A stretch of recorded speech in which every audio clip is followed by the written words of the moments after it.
Il était une fois un âne qui, depuis de longues années déjà, portait infatigablement les sacs au moulin. Ses forces l'ayant lentement abandonné, l'âne commença à renâcler à l'ouvrage, et son maître à lui mesurer le fourrage. Sentant le vent tourner, l'âne quitta la ferme et partit pour Brême, où, du moins, le pensait-il, il pourrait devenir musicien dans la fanfare municipale. L'animal marchait depuis un bon moment quand il vit au bord de la route un chien qui glapissait lamentablement, les pattes usées d'avoir trop couru. Eh bien, vieux galvaudeur, pour quelle raison glapis-tu ainsi lui demanda l'âne. Je suis vieux maintenant, répondit le chien, et je dépéris chaque jour davantage. Je ne vaux plus rien pour la chasse, et mon maître veut me tuer. Je me suis enfui pour échapper à mon destin, mais comment ferai-je maintenant pour manger? Je suis en route pour Brême, où je vais devenir musicien, lui dit l'âne.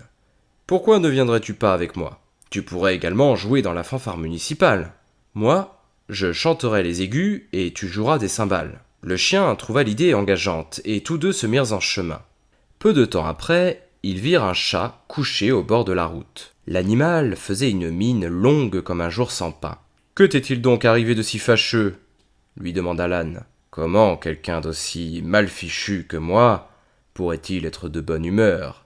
Répondit le chat. Je suis vieux maintenant, et mes dents sont usées. Je préfère passer mes journées au coin du feu à ronronner plutôt qu'à chasser les souris. Ma maîtresse veut me noyer. La situation est désespérée. J'ai certes déserté la maison, mais où pourrais-je aller maintenant? Tu n'as qu'à venir avec nous, à Brême. Tu es un virtuose de la musique de nuit et tu pourrais toi aussi devenir musicien dans la fanfare de la ville. Le chat se laissa convaincre par l'idée et décida de suivre l'âne et le chien. Peu de temps après, alors qu'ils passaient près d'une ferme, les trois fugitifs virent un coq qui chantait à s'en briser la voix, perché tout en haut d'un portail. « Ton chant me transperce les tympans !» s'écria l'âne. « Pourquoi chantes-tu ainsi? Je viens de prévoir du beau temps parce que c'est le jour de Notre-Dame. Ma maîtresse a lavé les couches du petit Jésus, et elles doivent encore sécher. Mais c'est une femme sans cœur. Demain c'est dimanche et elle aura des invités. Elle a dit à la cuisinière de me cuire en soupe et ce soir on me coupera le cou. Alors je chante, tant que je peux encore. Tu ferais mieux de venir avec nous. Nous allons à Brême. Où que tu ailles, tu trouveras mieux que la mort. Tu as une belle voix et si nous faisons ensemble de la musique, le résultat ne peut qu'avoir fière allure. Le coq se rangea à cet avis et les quatre compagnons se mirent en route. Cependant, Brême était fort loin. Et ne pouvant y arriver en un jour, ils durent se résoudre à passer la nuit dans la forêt. L'âne et le chien se couchèrent sur le sol, le chat et le coq préférèrent dormir sur une branche. Et le coq alla se percher sur la plus haute branche, qui lui paraissait plus sûre. Avant de s'endormir, il scruta l'horizon aux quatre coins du monde. Et il lui sembla voir une lumière luire faiblement dans le lointain.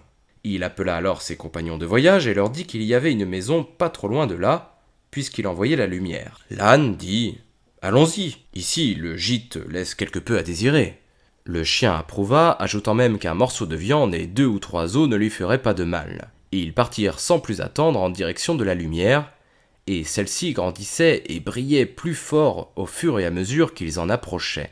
Ils arrivèrent bientôt devant le repère illuminé de quelques voleurs de grand chemin. L'âne, qui était le plus grand, s'approcha de la fenêtre et jeta un coup d'œil à l'intérieur. « Que vois-tu, robe grisonnante » demanda le coq. « Ce que je vois, répondit l'âne, une table bien garnie.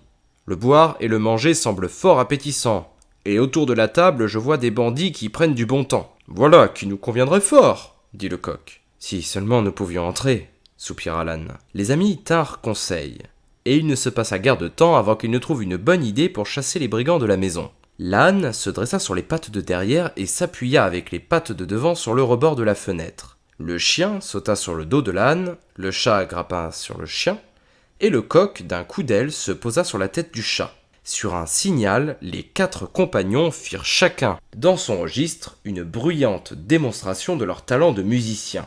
L'âne se mit à braire, le chien à aboyer, le chat à miauler et le coq à chanter. Pour donner bonne mesure, ils sautèrent ensuite dans la maison en brisant la fenêtre. Et le tintement du verre ajouta sa note à cet assourdissant concert. Les bandits sursautèrent en entendant un tel vacarme, et persuadés qu'ils avaient affaire à un fantôme, ils s'enfuirent dans la forêt. Les 4 compagnons se mirent alors à table, se servirent avec plaisir les restes du repas et mangèrent comme s'ils se préparaient pour de longues semaines de jeûne.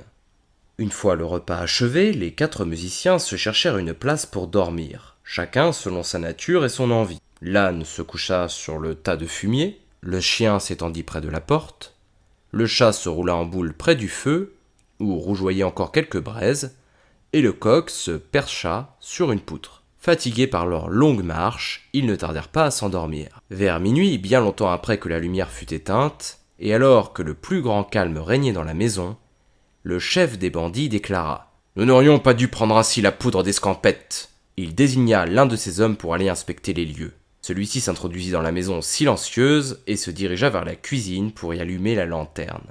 Voyant luire ce qu'il prit pour 2 braises ardentes dans le foyer, mais qui n'étaient autres que les yeux du chat qui brillaient dans la nuit, le bandit en approcha une allumette pour l'enflammer. Le chat n'apprécia guère d'être dérangé et toute griffe dehors, il sauta au visage de l'intrus en crachant. Le voleur effrayé voulut s'enfuir par la porte, mais le chien lui mordit le mollet.